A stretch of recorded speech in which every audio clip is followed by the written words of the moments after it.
You want to sound be increase or No. doesn't matter.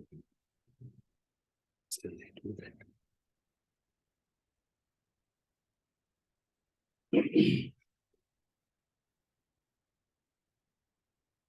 Yeah, so you want to prove the stone one.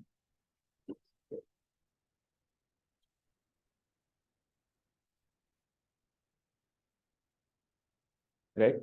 So this gives it says that if you have two unitary operators, groups of unitary operators, I mean one parameter groups of unitary operators that satisfy a certain commutation relation, then they have to look a certain way. So suppose VT and US are one parameter groups.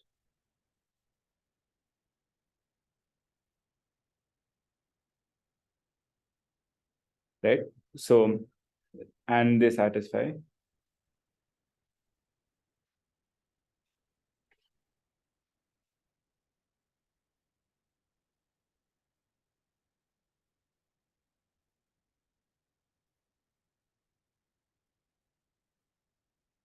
So you are going to prove for one parameter. Yeah, as in like SNT can come from RK, but it's a one parameter group under addition. Right? So TS comes from RK. Yeah. So what is one parameter here? Okay, it's not one parameter. Yeah. SNT are in RK, and this is the dot product.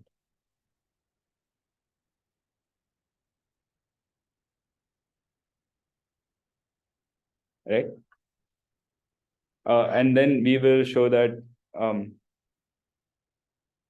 VT is unitary equivalent to okay, no. Yeah. So VT is unitary equivalent to the operator say S that takes S sub T that acts like S of F of X is equal to F of X minus T. Right? Here F is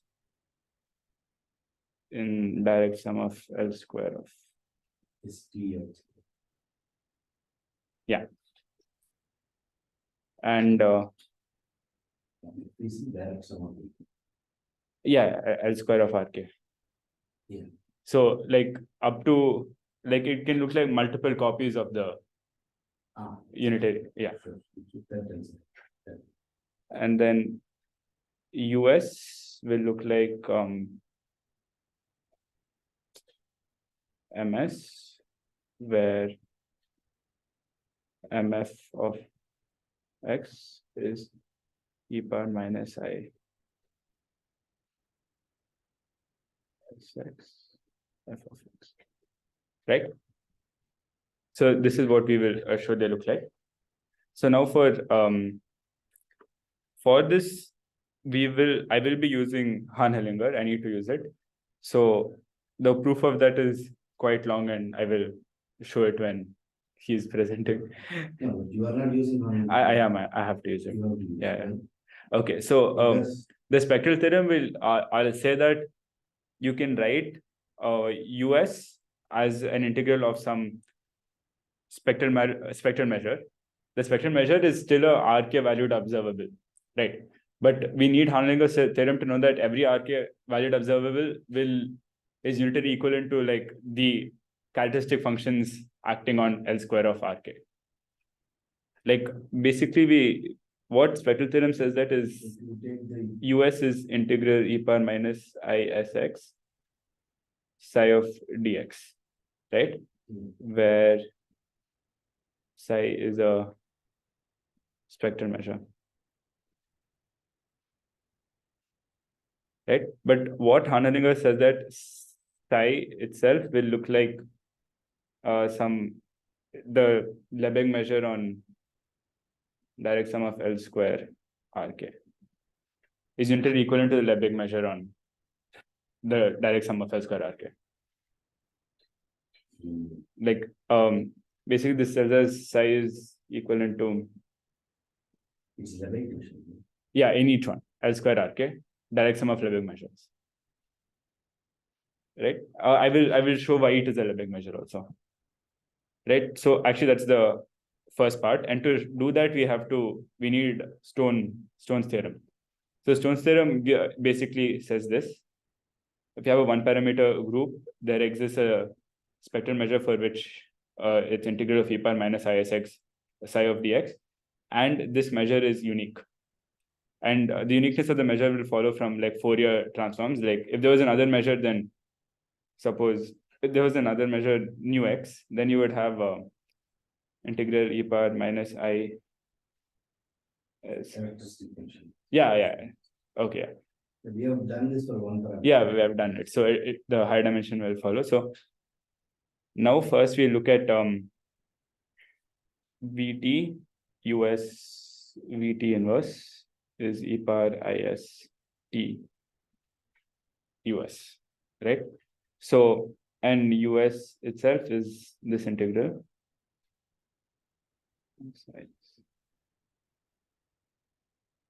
Right? So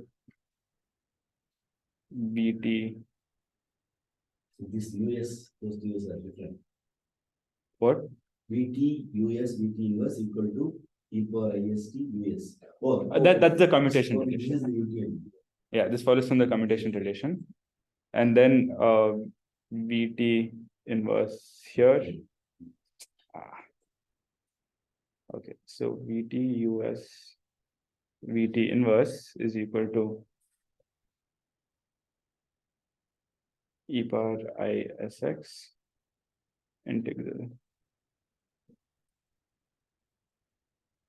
ist, sorry.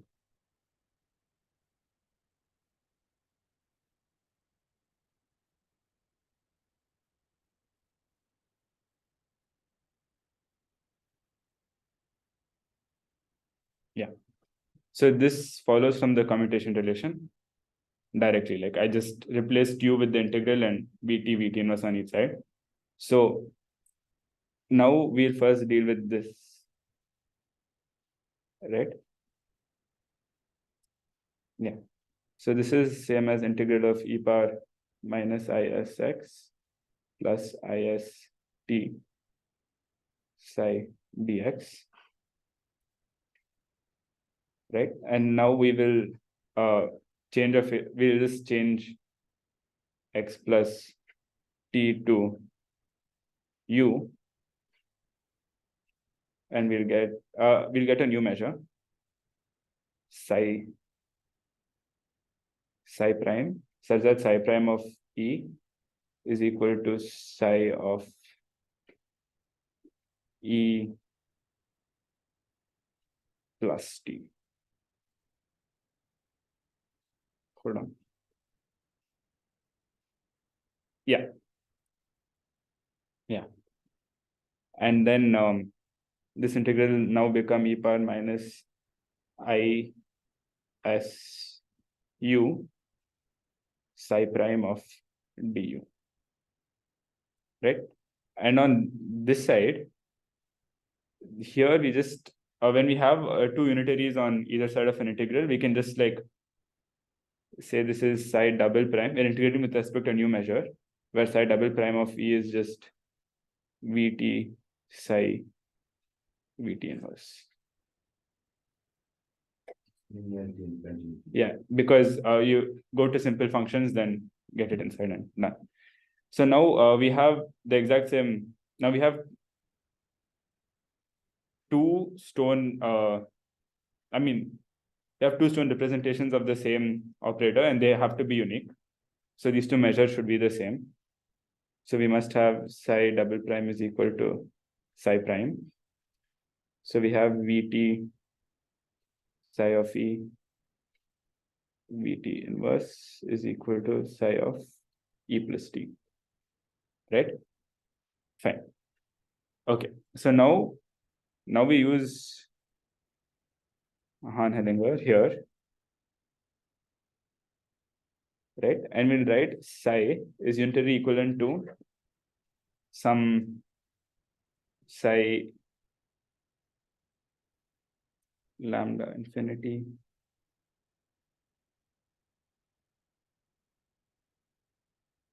this is just infinite times direct sum psi lambda 1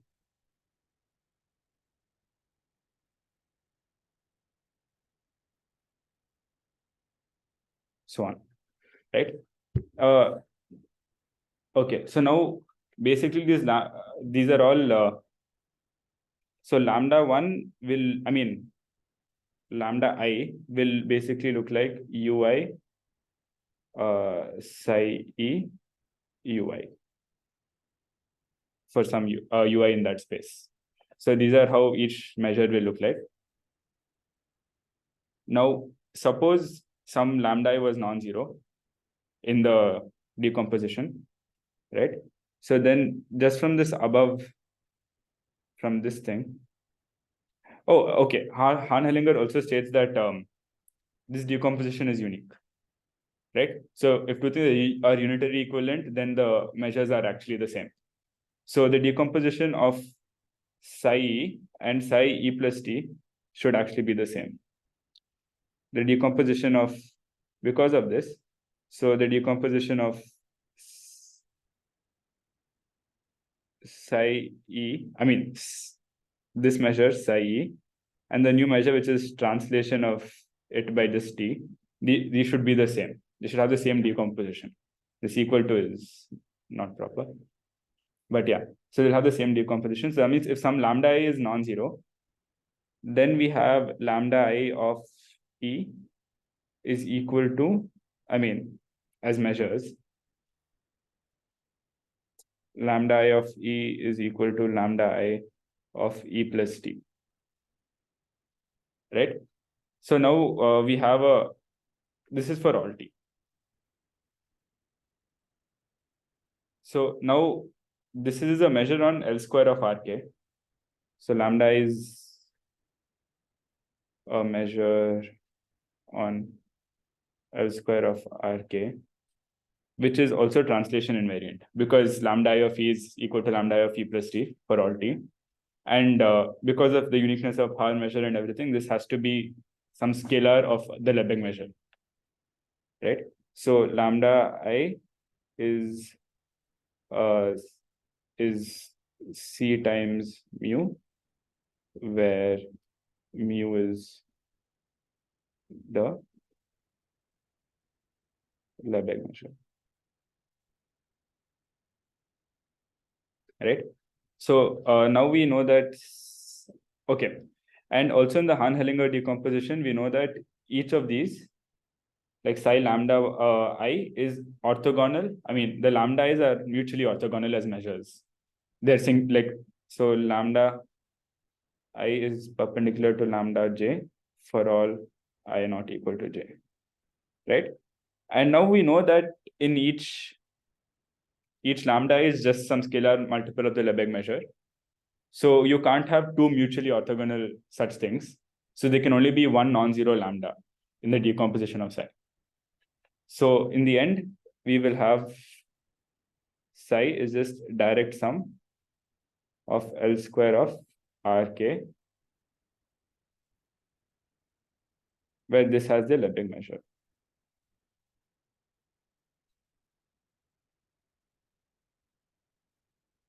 Right? And this one can be either like countably many times or some finite number of times that we can't say.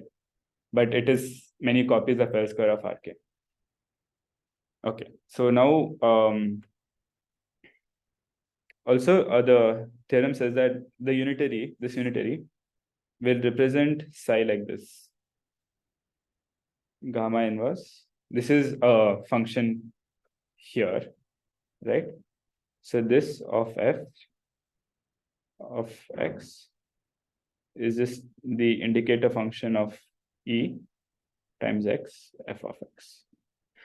So it left multiplies with the indicator function of e. That's what we get from the Hahn-Hellinger theorem. So this is the representation of psi. Okay. So now now U is easy to deal with.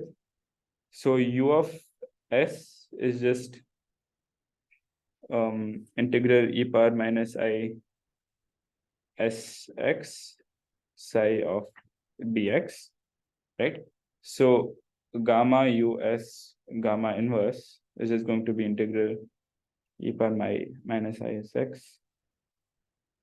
This new measure, which is just psi of lambda I of dx. Okay, so now I'll prove something. So if psi of E, okay, let mu be a measure such that mu of E is equal to I of E, right? So this is a measure on this is a projection valued measure on L square of RK,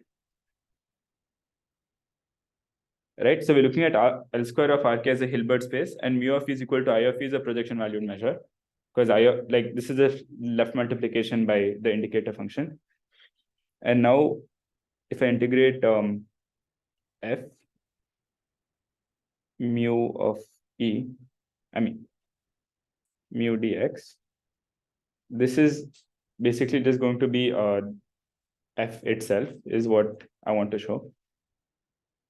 So why is that, right? Okay, let's just prove this for simple functions. Suppose f is equal to summation alpha I of ei. Okay, fine. Let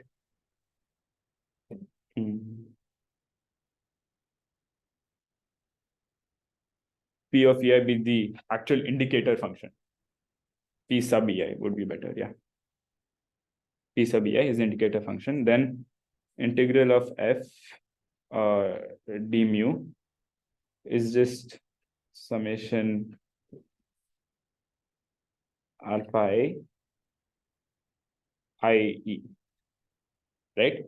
But this is just left multiplication by the indicator function, so it'll just be PEI alpha I, which is f itself.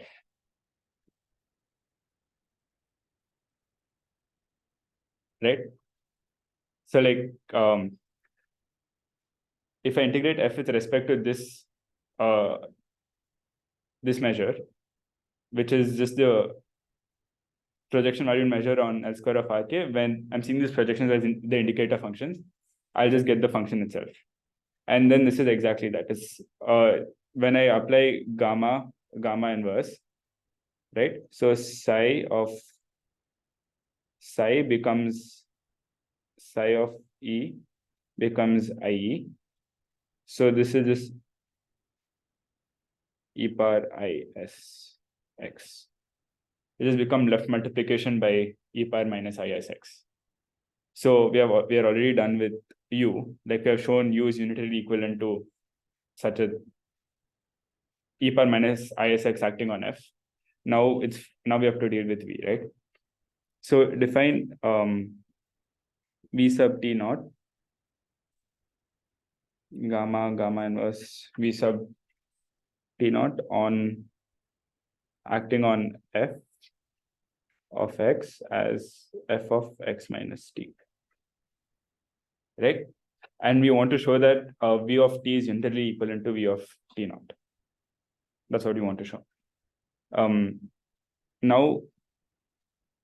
Now since this is true, hold on. Okay, V of T naught is also unitary. And in fact, it's also one parameter unitary group, which you can see just because like F of X, hold on, gamma V T naught, yes. F is just F of X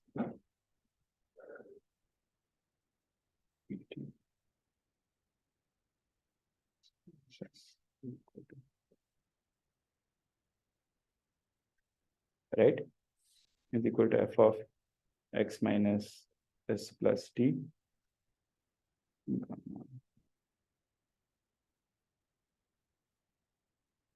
Yeah. So it's a one parameter unitary group.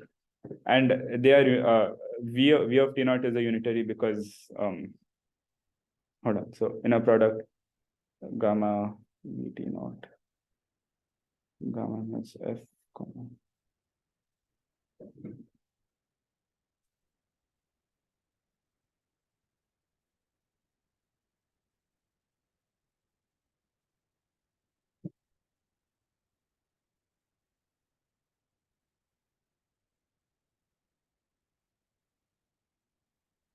We're just translating what we're still integrating over the entire space. So the integral won't change. Because Lebesgue measure is translation invariant. So this is just inner product F comma G. So it reserves the inner product on all functions. And gamma itself is a unitary. So V of T naught is also unitary. Right?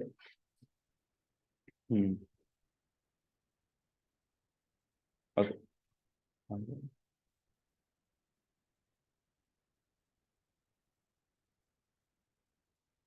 Yeah. So now V of T, V of minus T naught, we want to study this. So this one actually commutes with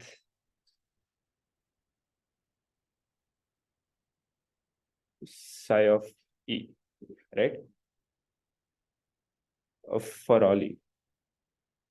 And now this is because we can just look at gamma V of T, V of minus T naught, gamma inverse, okay, psi of E, right? So this is, okay, from now on, I'll denote the representations of like VT and everything and psi of E in the L2 space as VT tilde and V minus T naught tilde. And this one will just become the indicator function, I of E. Right? So this is how I'll represent them.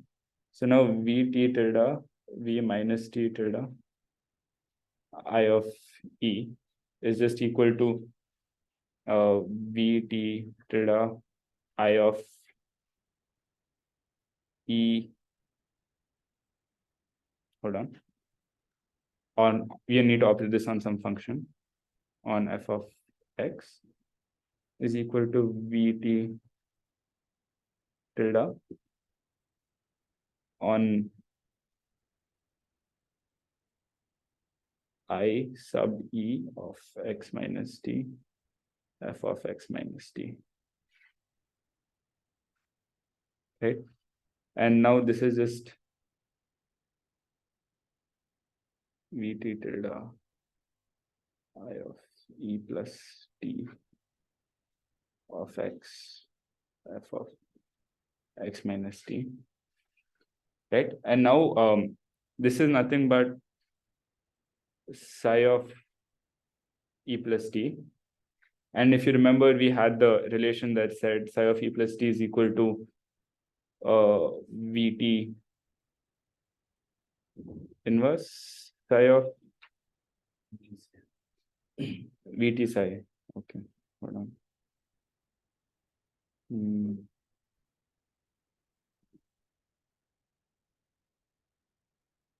Yeah, inverse. VT inverse, I have VT.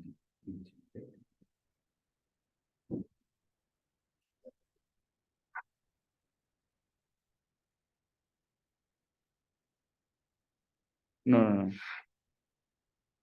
Hold on. Oh, yeah. Okay, fine. I don't know where I went wrong. So over here, there is a minus T here. This should be plus T. And this should be minus T. This should be plus T. Plus T. Right? So this one will become E minus T, which is minus T psi of E, V of minus T inverse. And it's a one parameter group. So this will just be V of T psi of E, V of T inverse. Oh, sorry, V of t inverse V of t. Yeah. Right. And then you take it back to L2. So you'll get Vt tilde inverse IE.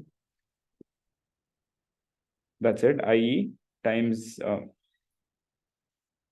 Vt tilde operated on f of x plus t. So this is just IE Vt tilde V minus t not tilde. Operated on f of x. So this shows that V t V minus t not tilde IE is equal to IE. Yeah. So it commutes with psi of E, and psi of E is a spectral measure. And if this commutes with psi of E for all E, then we should be able to write t and minus t as they are also normal operators in the original space. So we should be able to write them as integrals with this spectral measure because it commutes with psi of E for all E, right? And also because of that, then like we'll get Vt V minus T naught is equal to V minus T. They should commute with each other as well, right? Because they both have spectral decompositions with the same measure, and yeah, like same measure, so it will commute with each other. You can do on simple functions and everything. So Vt V minus T naught is a unitary. Define this as A of T. Okay, fine. I have to do a little more. Right. So this also commutes with IE. Right. So now we look at them as matrices first, because all these are operators on L square of Rk. Right. Okay. Again, start. Yeah. I think I might finish. Okay, we'll see. They're all operators on L square of Rk. So I can look at them as a matrix, maybe infinitely big, where each entry is xij is a xij itself is a near operator on L square of Rk, right? So xij is a linear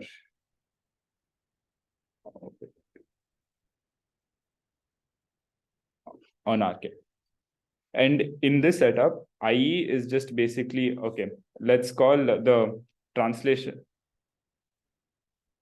I, yeah. So V minus T not tilde in this setup is just going to be, let's call, oh yeah, we defined MT earlier as a translation operator. So this will just be MT across the diagonal, where MT is defined like this. Oh, ST, sorry. ST, yeah. Like so. And also IE now will be the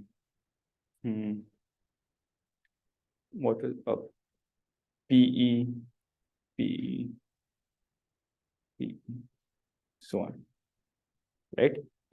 This will be how it is. Yeah. Now suppose there's a matrix A that, okay, there's a matrix B such that BIE is equal to IEB for all E. That means this is happening coordinate wise as well if B is written as a matrix. So this implies BIJ PE is equal to PE E Bij. So basically this is saying that it commutes with all projections in L square of Rk. Each Bij commutes with all indicator functions in L square of Rk. And namely, okay, so first, suppose something like this existed. That means Bij of P of the singleton X is equal to P of singleton X Bij, right? So from this, it will follow that Bij of X is just some scalar multiple of X. Let's call this nu X.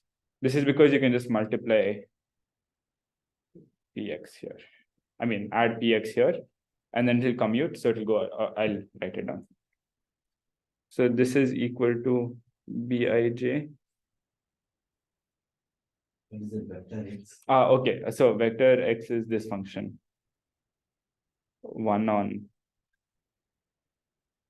This is the. Yeah, 1 on. Okay, this is the end of the one. Yeah. 1 if t is equal to X and 0 otherwise. Wait, I define it properly. X of t is 1 if t is equal to X, 0 otherwise.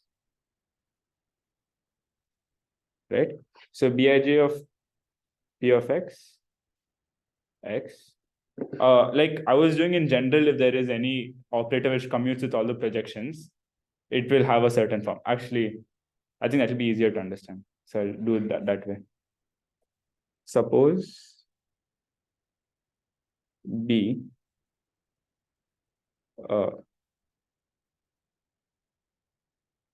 commutes with all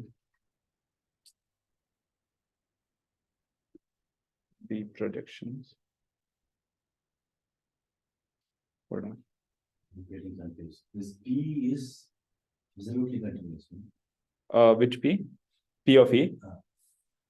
No, P of E is just the indicator function. Right. It'll left multiply with indicator function. It's that one. Automatic number. L square of R. Okay. Yeah, so P of singleton X, what is that? It's the E is a set, right? So it will be 1 when X and But 0 that's otherwise. Which one? The indicator function singleton X. Yeah. It is 0. Hold on. Like I'll do this for like general Hilbert spaces and then apply it to L square R. That will be easier to understand. Because like here we have an extra variable for the function, right? So it's be really confusing. Just give me 1 second.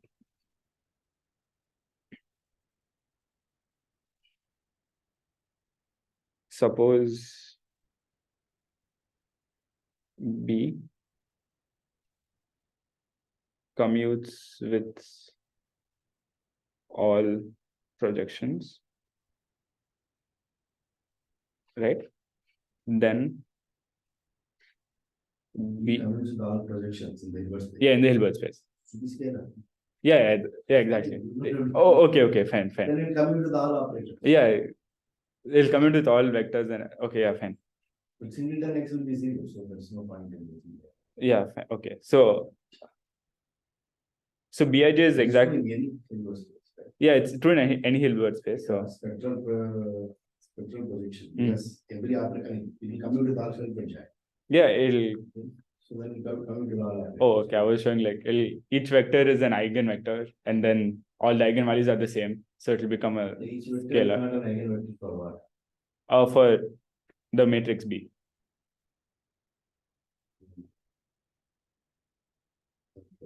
Because B of projection on X. Yeah, but projection that is 0. The singleton X which you are using, that is 0. No? You indicate the function singleton X. Yeah. So there is no point in using that. You will not get anything. Why will it be? It will be non-zero on X, right? What is non-zero on X? The one. No, but it is Lebesgue machine. No, the L2 is Lebesgue machine. Yeah. So the No, function like is- I'm not integrating here. I want to see what B is. No, you are using the function which takes the value 1 at X. Yeah. In here and everywhere else 0. Yeah. That's a 0 function basically. Because it's Lebesgue function. Oh, yeah. Equivalence classes of functions. Yeah, it is a 0 function. Yeah, so Okay, fine. But anyway, to calculate it, this is two. Yeah, it's a scalar matrix. So so Bij is left multiplication by a scalar, right? So now this entire matrix B is just going to be like Bij is going to be basically numbers, complex numbers, right? And now what did we have? We had V of t, V of minus t naught is exactly satisfies the conditions of B. So I'll write it as B of t, right? V of t, V of minus t naught is B of t. And it's just a scalar matrix. And now B of t, B of s is equal to V of t, V of minus t naught, V of s, V of minus s naught equal to V of, because these two commute, because same spectral measure and everything. So V of s should become V of t plus s, V of minus t minus s naught, right? So this is B of t plus s. So we get a one parameter group of unitary matrices. And now we will define this unitary operator B f of x is just B of x, f of x. Right? And okay, here. So now f is a vector. It's a column vector of functions. So that's why this is a unitary matrix. Fine.